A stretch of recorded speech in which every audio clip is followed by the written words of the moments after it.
You in a couple of messages, and I'd really like to finish this morning, even if I have to take a little more than an hour. I have a lot of information I want to give you. And in a couple of messages, a timeline for Western world views, so that it'll probably translate to several pages for you in notes, but you'll have in a few pages kind of an outline of the last 2,000 years of history. And you can help yourself better interpret modern events, not only history, but modern events in light of history, because history is a development that leads up to any new or modern time.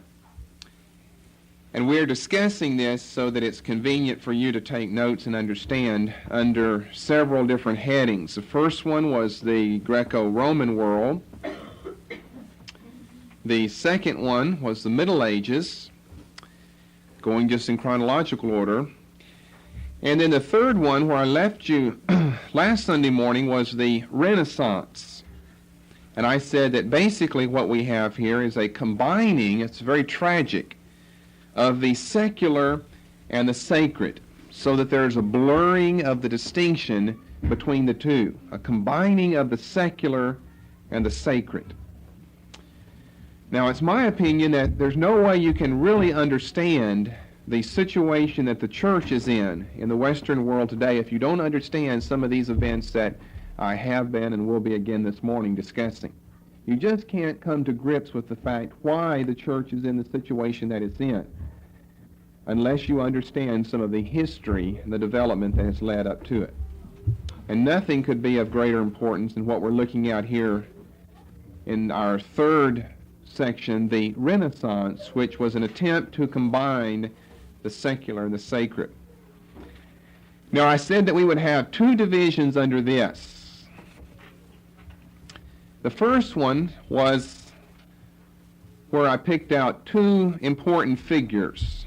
We did this last week and discussed them just as representatives, Thomas Aquinas and Dante, the Italian theologian and poet.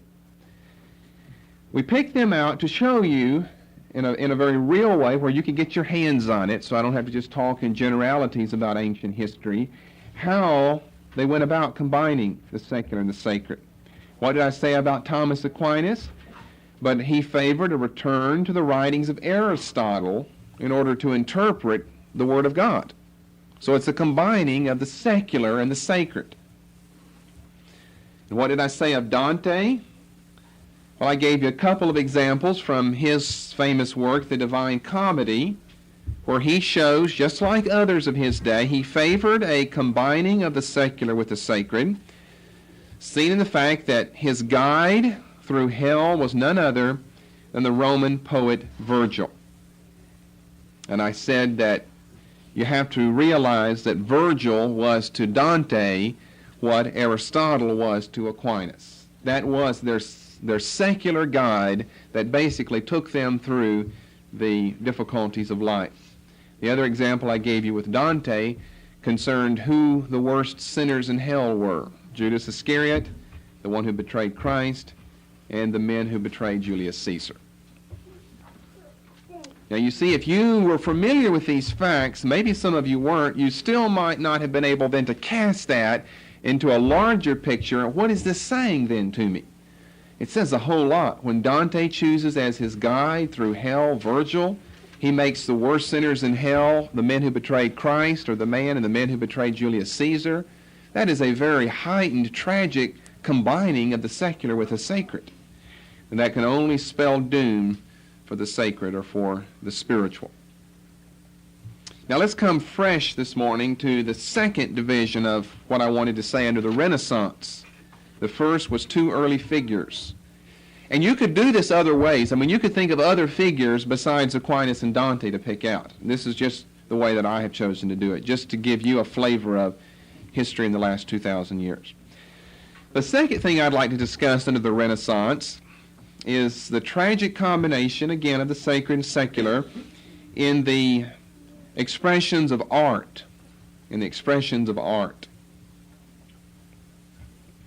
Again, perhaps a couple of examples will suffice. You could give practically everything that appeared in art during the Renaissance, which showed what was happening, what was the spirit of the age, which has continued down to this day, a combining of the secular and the sacred. The first example that I'd like to give you is a French painter, Fouquet's Red Virgin. I have pictures of most of these I brought with me to show you. Fouquet's Red Virgin of somewhere around 1450. Our dates now for the Renaissance are 13th through to the 16th centuries. Now, Fouquet was a French painter, a French Renaissance painter. Red has nothing really to do. Red was a major color in the picture. So it got its name from that. Virgin obviously refers to the Virgin Mary. Now, in earlier days in art, the way that you would, and you have to be a student of art to understand this, and I'm no artist, but I think I understand the spirit behind a lot of these things. I'm just thinking, are we going to discuss somewhere in the future? A whole lot could be said about the works of people like Picasso, who is a major 20th century, early 20th century artist, the abstract form of art. I think we will maybe discuss it. I can't think of where right now. I think we'll discuss that later, so maybe I'll save that. But a lot can be learned from listening to the musicians and looking at the work of the painters and hearing what the poets have to say. The poets and the painters, the musicians, anyone involved in the so-called high arts of that day and age have a lot to say about either the influence they have had upon that society or their interpretation of that society. And that's what a lot of art is. It's an interpretation of things. I think that's basically what an artist would say a painting is. No paintings are the same, and they're not meant to be the same. Why does a painter paint? I mean, you can also get a camera out and flick the picture and have a perfect picture of a sunset or something. Why does a painter paint? It expresses an interpretation, their interpretation. And you have to be mystical and metaphysical to understand what they mean by that, and you have to have a feel for shades and backgrounds and hues and shadows. And I'm not proficient in that area, so I won't even pretend that I am. But I know what the idea is in order to interpret. Well, I'll say this. This may sound harsh if you're an artist. I don't think anybody in the church is. But when I say I'm not proficient, nobody is. It's a thing that doesn't exist. Yeah. When you say this is your interpretation, there's no such thing as that. Well, what do you mean? Well, I'm going to paint the countryside, and my painting will show my interpretation. I think it's a lot of nonsense and involves a lot of demonism as well. You have to think about it. I mean, a picture is a picture. I know that you can mean different things by shaping things different ways or by setting something in the background. I understand that, but when you get into this abstract art, there's no such thing. It doesn't exist. It's just a playtime and play toys of fools as far as I'm concerned. But let's come back to Fouquet's Red Virgin. In earlier years, in earlier centuries, if you wanted to paint something that was divine, the Virgin Mary or something of that order, then you had to paint it as a symbol. Anything that you thought to be above humanity, then you can't just paint her as a woman. Somehow you're lowering something about her. You understand what I'm saying? So you paint her as a symbol. You paint spiritual things as symbols, not as a literal reproduction of that. You find some type of symbol that you can use, which will then be a symbolic representation of the object or of the topic. And so she was often painted as a symbol, which meant that she was above humanity, of course. But the Renaissance wants to do just the opposite. The Renaissance wants to humanize the divine. And so when it comes to the Virgin Mary, you don't use symbols. You use a woman, very clearly a woman. You want to humanize the divine. Now, I'm not saying that the Virgin Mary is divine, but the ideas that the church had of the Virgin Mary, of some exalted, special type of person, meant that she had to be painted as a symbol. She had to be treated as though she were exalted. And of course the same is true with God and everything else. You wouldn't paint God because God can't be painted, and so you kind of paint some type of representation by use of symbols of God. When you come to the Renaissance, all that changes, and you paint God, as a big man. So let me describe the Red Virgin to you. She's painted with the naked Christ sitting on her lap, her left knee as a matter of fact, with his private parts clearly visible, and with one of her very full breasts fully exposed. And what is that? That's a reaction against all of the superstition and the heightenedness revolving around things like the Virgin Mary and anything that was spiritual. You wanted to try to humanize everything that's spiritual. And so the best way to do it, and I've got a black and white picture of it, but here's a picture, and I'm going to say something else about it as well. Here's the Virgin Mary with one of her very full breasts exposed. Today I think that amounts to pornography.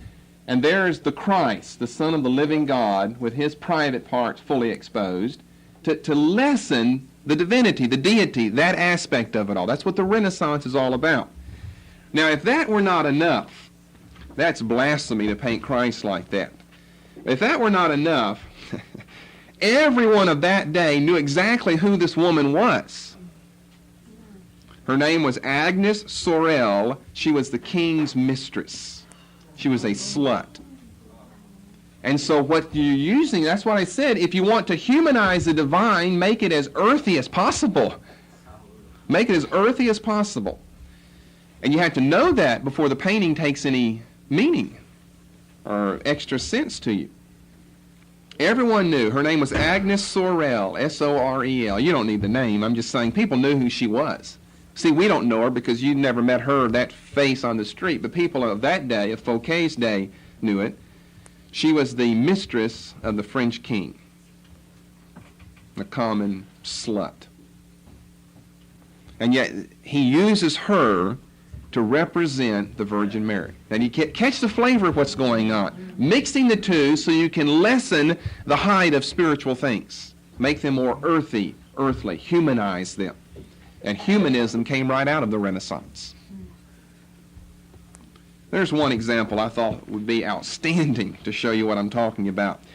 Fouquet's Red Virgin. Then a second example I'd like to give you concerning art would be the work in general of Michelangelo, sculptor and painter. Michelangelo lived from 1475 to 1564. Comes at the very, very end of the Renaissance. An Italian painter and sculptor from Florence. Now I've got several examples I want to give you of Michelangelo's work. So-called Christian artists today, just praise all of these men and praise these works, and I think they see what is going on, that Michelangelo and the other artists and sculptors of the Renaissance era are trying to humanize the divine. But I don't think they see what a serious theological and spiritual mistake that is. And it produces what we see has happened in the world since then. First of all, concerning Michelangelo, in his great room in the Academy of Florence, he has his statue, what are called the statues of men tearing themselves out of the rock. You ever heard of that before? Anybody ever taken art before? Some of you have. I took art back in college. I've always tried to find where to fit it in theology, so it finally fits this morning. Art appreciation. Art appreciation. Music and art. I never could seem to appreciate either one.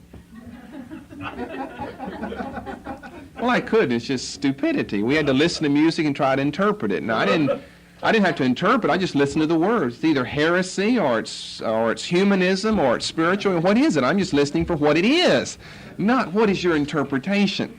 You're supposed to sit there and hold a rose in one hand and close your eyes. And now, what type of interpretation did you get? It's got to be homosexuals that started that whole movement, as far as I'm concerned. Women and homosexuals. I say the best way to paint is by Kodak camera. Start clicking. I recognize some validity in painting, let me hasten to say that, but not much, let me hasten to say that too. Not much. It's a lot of nonsense for women and homosexuals. So if you're a woman, I guess paint away. You can paint for me and for you. But this, you know what I mean, of interpreting it, what do you get from this? What do I get from that? I get like nothing. It's a piece of junk. And they spend, you know what I'm talking about, millions of dollars. It's junk. It's pure junk. Don't let them deceive you saying, well, the reason you're not getting anything is you're not heightened like the rest of us. You're not advanced. I say, I'm the one advanced. You're the earthy one. You got the mind of a barn door to think there's any worse to that. A barn door would be more important, an antique. It's a real antique. You could do something, throw darts against it or something. That's what I mean in my criticism of art. I don't know if it's coming across the right way. You're laughing. I guess it is. How do I get all? Oh, I was saying, have you ever heard of this? And I was just saying, if you've ever taken any studies, and you probably have, his statues of men tearing themselves out of rock. Well, of course, Michelangelo meant something by that. And what he's getting across is a doctrine of humanism, that man, by his own power, can tear himself out of the situations of life and rise to be something. See, I understand that there's supposed to be interpretations from things like that. And from art like that, there is an interpretation. When you come to abstract art, I think all of that is absurd. Now, I'm going to cover that later. I don't know if you're going to ask a question. Isn't that people's interpretation of it today? Because he meant to finish his sculpture, he never had a chance to. Yes, well, I wouldn't say that wasn't his interpretation or wasn't his influence or his idea then, because you've still got to end up with at least complete men, but they've still come out of something there. And what are they going to be? Just standing there. The way you have all of the men like that, it appears that whether or not he meant to complete it or not, it's still the same meaning. Tearing themselves out of rock speaks of humanism. Man would prevail by himself. But let me give you some other examples if that doesn't satisfy you. Let's go to his greatest work. We're talking about sculpturing now. David of 1504. Now, if you know anything about art, that's recognized as his greatest work as far as sculpturing is concerned. Done in 1504, what Michelangelo did, he took a flawed, unworkable, and that showed his genius and his ability, a flawed, unworkable piece of marble. I mean, it was junk marble. Nobody could use it. And carved his masterpiece from it. He carved his masterpiece from it. A sculptor of David, of young David, what was it, 15 or 20 feet tall or something. Here is a picture of that on this page. Now, when you look at it closely, several things stand out to you that again represent Michelangelo's humanism. I mean, he certainly held a doctrine of humanism as his philosophy. These great people did during the Renaissance period. A couple of things stand out. Number one, the abnormal size of his hands. The abnormal size of his hands. Look how long those things are. Like a chimpanzee's. And, see, what Christians, so-called, since then have tried to do is say, well, look at there. I mean, he used a biblical character, David, and what he's doing is glorifying the David of Scripture. Well, is that really what he's doing? Well, if you look closely at the man, you'll find that he's uncircumcised. Now, David, of all people, was circumcised. All the Hebrews were. Is he trying to glorify the David of Scripture? No, he's trying to pervert the David of Scripture. He's painting David as a young man because what happened? What did David do when he was a young man? He killed Goliath. He killed the lion. He killed the bear. Humanism, man's power, man's might in himself. Forget the fact that God might have given him that. God might have given him the power and victory. Michelangelo forgets that. It's the pure, raw strength of the human being and of the human soul. It speaks of humanism and of man's power to prevail, I would say, from the size of his hands and the fact that this man is uncircumcised. I mean, an uncircumcised man in the Old Testament was a heathen. The Philistines were the ones called uncircumcised, not David, the boy, and King David. And then all of his other works, not all of his works were biblical works. He painted a lot of the occult, or carved a lot of the occult as well. Let's see. But some of these are well known.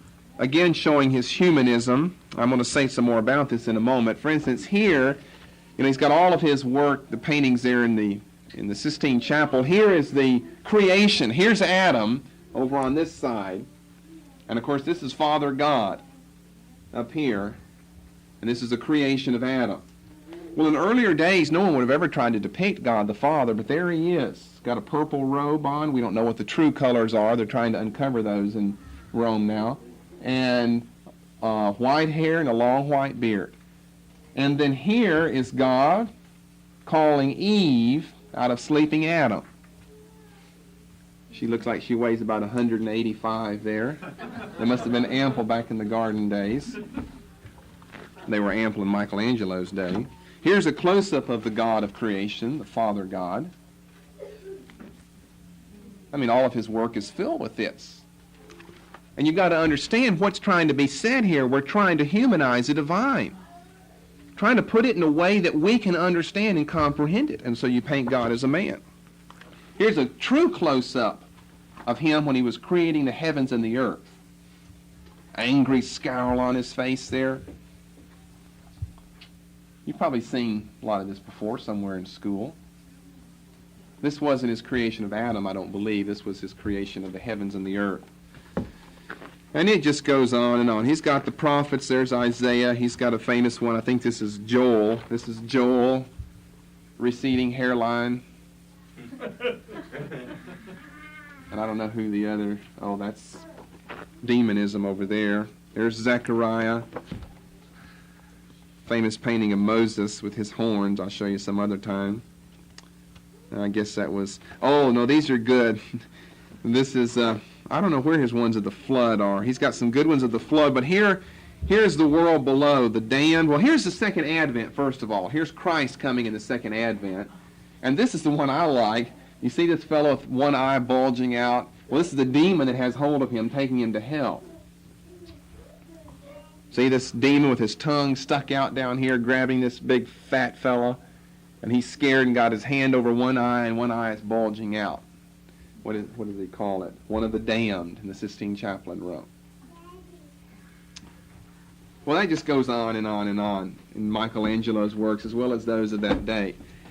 Now, so-called Christians today, you see, are praising that. They say, look at the great skill and the beauty of these men. They don't recognize what that has done to the world in humanizing things. I think that I even read a little statement before that I brought again of D. Bruce Lockerbie, who is wanting Christians to be Christian humanists, sanctified worldlings, as he said, sanctified worldliness. Why aren't we? Why don't we have what they had at one day in the Renaissance era? And I've never forgotten this statement that he made, and I'm reading it again. Talking of what I just described, the artists of this time, little by little, artists and then scholars began to make the worship and love of God less ethereal, less otherworldly, less spiritual, less remote, less divine, more human. And then his next question, was this not in keeping with the gospel itself and its doctrine of the incarnation? Just because of the incarnation, they use that to justify all of this stuff. They use the incarnation to justify painting pictures and images of God, which the Bible forbids. He thinks this is a great statement here, that the artists came and they took their symbols away and they painted humanity as humanity, and God as humanity as well. And the scriptures say God is not a man, Numbers 23:19. But was this not in keeping with the gospel itself and its doctrine of the incarnation? And my note in the side column was, God forbid. That's not in keeping with the incarnation or the gospel. the lessening of the divine by painting it or them in human forms. Another book that I know I've mentioned when we talked about worldliness some time ago, The Christian, the Arts, and Truth, Regaining the Vision of Greatness. This is by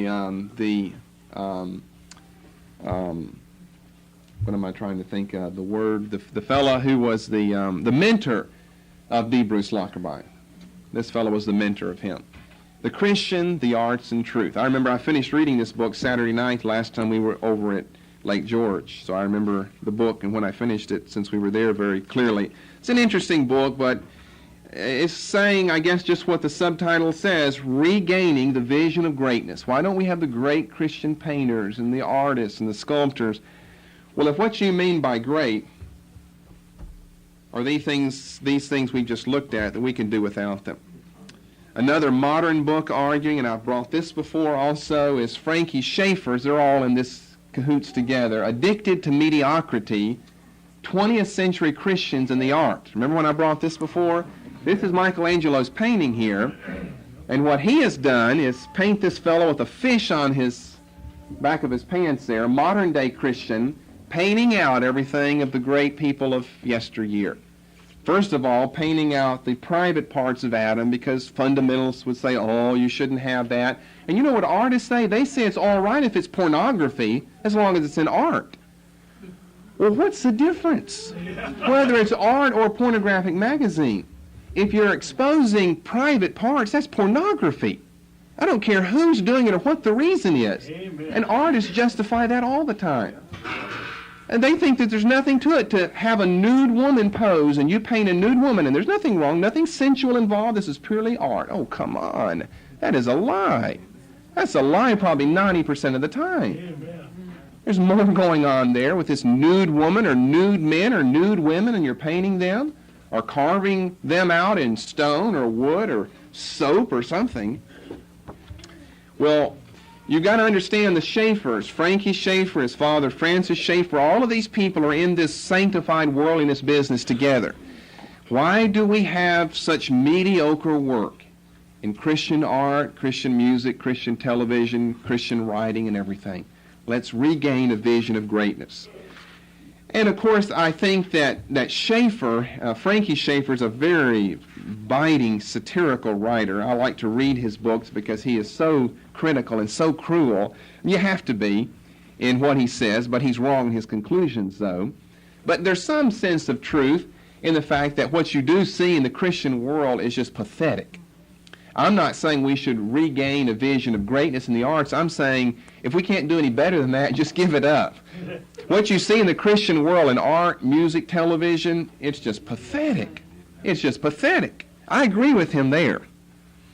But then he says, and the reason it's pathetic is we've lost our vision of greatness. Well, I don't know that's why, but even if it was, I don't think we should regain what the Renaissance people had because it's not biblical. It may be good art, but it's not Bible. Let me read you a couple of paragraphs from Frankie Schaeffer's Addicted to Mediocrity. I'm going to read several where I agree with him. I'm on page 21, the second chapter, entitled Bitter Fruit. Today, Christian endeavor in the arts is typified by the contents of your local Christian bookstore, accessories, paraphernalia shop. For the coffee table, what do we have but a set of praying hands made out of some sort of pressed muck? Christian posters are ready to adorn your walls with suitable Christian graffiti to sanctify them and make them a justifiable expense. Perhaps a little plastic cube with a mustard seed entombed within to boost your understanding of the faith. I mean, he's right here. These junky trinkets that you can find in Christian, what does he call it, bookstore, accessories, paraphernalia shops. How right he is here. That's why I like to read Frankie Schaeffer's writing. He is a biting, cruel writer. And as if this were not enough, a toothbrush with a Bible verse stamped on its plastic handle. And a comb with a Christian slogan or two impressed on it. On the flimsy rack are stacked a pile of records. You may choose them at random blindfolded. For most of them will be the same idle rehash of accepted spiritual slogans, endlessly recycled as pablum for the tone-deaf, television-softened brains of our present-day Christians. The airwaves, as you leave the shop, are jammed with a choice avalanche of what can generally be summed up as rubbish, ready to clog your television and radio set with, quote, Christian programming. The publishing houses churn out, measured by the ton, a landslide of material that can scarcely be called a book, often composed of the same themes which are viewed as spiritual, rehashed by writers who would be better employed in another trade. In fact, without making the list endless, one could sum up by saying that the modern Christian world and what is known as evangelicalism is marked in the area of the arts and cultural endeavor by one astounding feature, and that is its addiction to mediocrity. Well, I think he's certainly right there. But in the second half of the book, you have a question and answer format where people are asking questions, and what he's trying to do is get Christian colleges to restore the arts and music and everything in their curriculum so we can produce some great leaders in these areas that we've had in the past. And I noticed one question on page 89 of the charismatic movement. What is the rise of the so-called charismatic movement done in terms of the questions you are discussing? And he just rakes them over the coal. He said that that's a wicked deception of the devil and everything, the charismatic movement. Well, let's move on beyond the Renaissance. We'll pick up some other men that come in a later era, but I think you've got the flavor of what I wanted you to see there. That was really the beginning of the combining of the secular and the sacred in art. And I think some criticism, I could say more about art. I'm tempted to, because I want you to understand what I'm saying about the fine arts. Of course, what people basically say, if you are anti-art, I mean, just anti-art. It's not that you're not artistic or that you couldn't be. You're just anti that because it's some needless nonsense.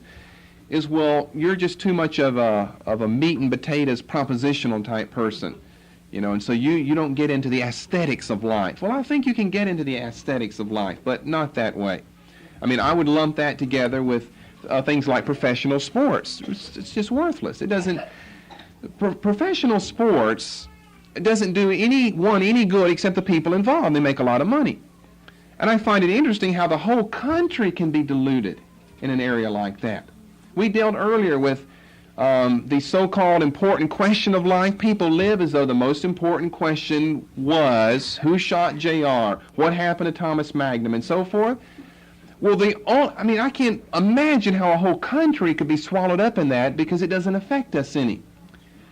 The only people that are done any good by who shot J.R. is J.R., the man who plays J.R., and the other people on the set there. Those are the only people that does any good for. The rest of us pay our money. I mean, somebody's paying these people, these salaries they make. The rest of us pay money to watch other people do things that don't affect us at all. I think the same is true with art. If you want to experience the aesthetics of life, then view God's creation. Go have an existential experience with God's creation. I think that's valid. But the painting and the music and, well, what do you hear? Well, this is what I hear, and this is what it did for my soul. And I think most of that is out of place. Music and worship are biblical and scriptural, but most of that is so abstract that it's nonsensical. Of course, if you're in arts or you've been in arts, you may disagree. Number 4, the Reformation. After the Renaissance, the Reformation of the 16th century. Now, I think the first thing I'd like to say, and the most important thing about the Reformation, is to remember that the Reformation came out of the Renaissance. It was produced by the Renaissance. This is how it should be remembered. This is its context. Now, God was able to bring some good out of the Reformation. There's no question about that in the spiritual, biblical sense. But you see, the Renaissance is a revolt against God. Anytime you're uplifting man, then you're downplaying God. It is a revolt against God. We have to remember that the Reformation comes out of that. in a subtle sense that now we don't listen to the church and its councils and leaders, but every man is entitled to his own opinion about the Bible. Well, in a sense, that's true, and some good has come out of that. At least Luther and the other reformers took the yoke of Roman Catholic interpretation off of our shoulders, and they gave the individual Christian the right of faith and reading the Word and interpreting the Word and so forth. But you got to understand the background for that. It wasn't just purely a desire to return to a New Testament or a biblical format or pattern, but it came on the heels and under the influence of the Renaissance. For instance, Calvin, Luther, the other reformers are also called Renaissance men. They're doing their writing out of the best of Renaissance background and literature. There are men like Calvin, well-trained in Greek philosophy, well-trained in Greek and Latin classics. These are Renaissance men, not just reformers in the sense we think of them with their biblical side, but with their humanistic Renaissance side as well. Calvin did a marvelous job of trying to correct the errors of the Renaissance and put God at the center of the picture, which is what the Reformation attempted to do, and teach the sovereignty of God and put man at the bottom of the picture. But that doesn't always work out in Reformation theology.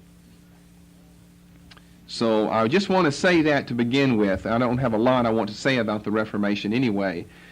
But remember that it comes out of the Renaissance, it's influenced by it, and the same spirit is often found there. In addition to the fact that much good came out of the Reformation as well. Now, there are many names during this period, and the figures are huge in this area. If we can bring it in very quick perspective, the figure that we just discussed, Michelangelo, lives through all of this, by the way. That's why I put him right at the very end of the Renaissance era. Calvin is born in 1509.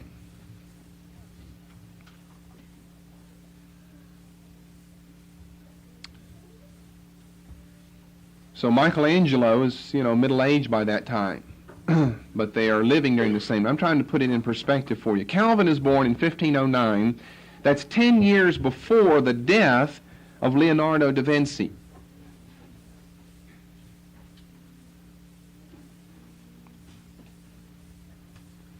Now, the Francis I, who took Leonardo to France with him in 1516 and where Leonardo died, is the same Francis whom Calvin addresses in the preface to his Institutes of the Christian Religion in 1536. You see, all of these men, or many of these men, are related in some way to each other.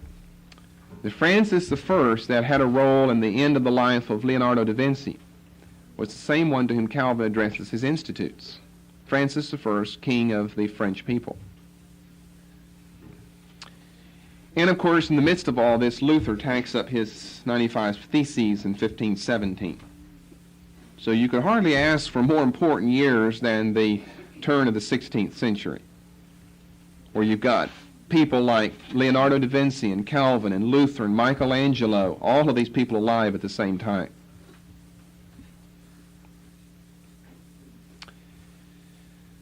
And then as we move a little further past the Reformation, I'm still going to include this under our fourth point, the Reformation, we have our post-Reformation painters and musicians of world renown. And again, these are the ones to whom people like D. Bruce Lockerbie, Francis and Frankie Schaeffer, etc., always make reference, because these are allegedly Christian people. You see, that's what they're trying to show is, look, these were Christian people who produced such great things in art and music and literature. And why don't or why can't we have and do that today? So let me just tack on some names here. We won't discuss too much of these, I don't suppose. But, for instance, Rembrandt. Rembrandt, a Dutch painter from the same land as Erasmus, who lived 1606 to 1669. I'll just try to cover the best-known people here. In 1633, he gave us his painting entitled The Raising of the Cross, which is now in Munich, Germany. The Raising of the Cross was dedicated, or was for Prince Frederick Henry of Orange. I again have a black and white picture of it. I bring this to show you the fact that the man in the blue painter's beret is none other than Rembrandt himself. Here you've got the Raising of the Cross. Here you've got a man right here at the foot of the cross. That's a self-portrait of Rembrandt. Of course, trying to show here that, our sins down to this day were involved in Jesus being lifted up on the cross. Some others. You have Bach, the musician, Johann Sebastian Bach. Again, all of these writers that I'm mentioning for today, like the Schaeffers, just make tons of references to these men, saying, now these were great Christian men, and look at the work they produced, so why don't we have it? 1685 to 1750. And you have the musician Handel, 1685 to 1759. He and Bach were born in the same year, by the way. Handel, who gave us not only things like the Messiah, which is his best-known work in 1741, musicals, the Messiah. Notice biblical terms and biblical stories being told, but he also gave us Saul in 1738, Israel in Egypt, the same year, 1738, and Samson in 1743, musicals. You've all heard of a Messiah. Saul in 1738, Israel in Egypt the same year, and Samson in 1743. In other words, he's involving himself in biblical stories. The music, the sculpture, the painting of the day comes from biblical imagery, biblical sources. And so the conclusion must be, they say, these men were Christians. Well, that's far from the truth. That's a whole study in itself. But I guess I rate that or rank that on the same level as people who want to praise the founding fathers of this country as weren't those good Christian men. Just because a person makes a reference to God somewhere in his presidential address, or just because a person paints something from the Old Testament, well, that means that they're a believer. Well, maybe that could mean that they're a Jew, because they painted something from the Old Testament. Well, that doesn't make any sense. You've got to do more study of the person's life. Some of these people have some religious overtones to them. A lot of these people did grow up in church, but I would put a lot of them far away from the true Christian message. And if that's true, then the whole theory of all of these people like the Schaeffers falls down. Then let's come in the fifth place to the Enlightenment of the 18th century. The Reformation was the 16th century, and then the post-Reformation painters take us up into the 17th century. The Enlightenment of the 18th century.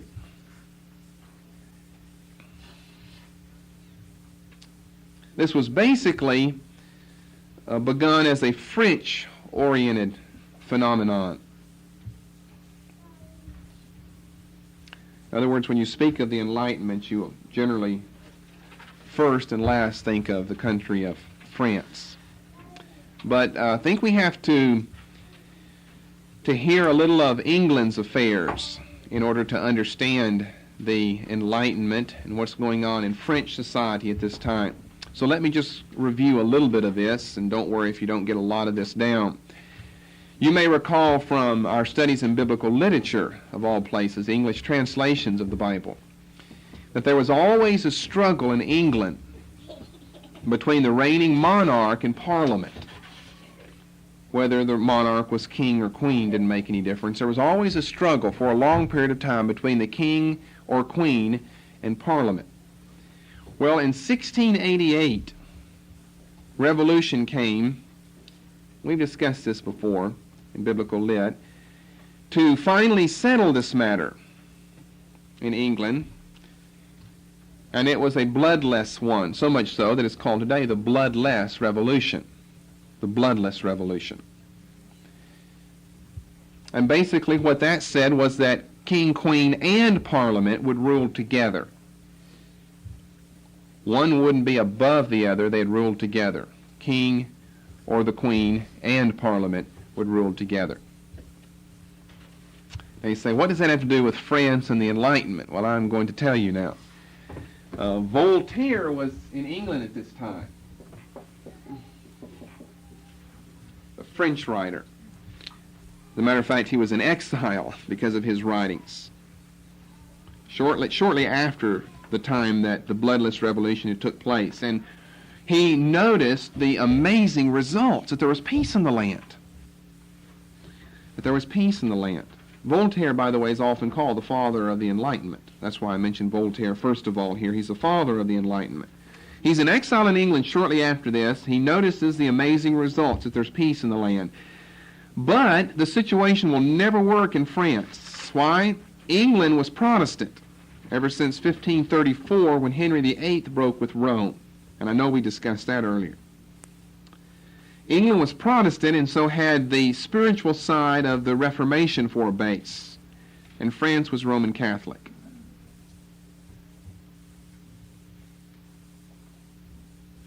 But Voltaire really liked what he saw in England, and he wanted to try to bring this to France. Hopefully in the same way as it was brought to England, that is, via a bloodless revolution. But his philosophy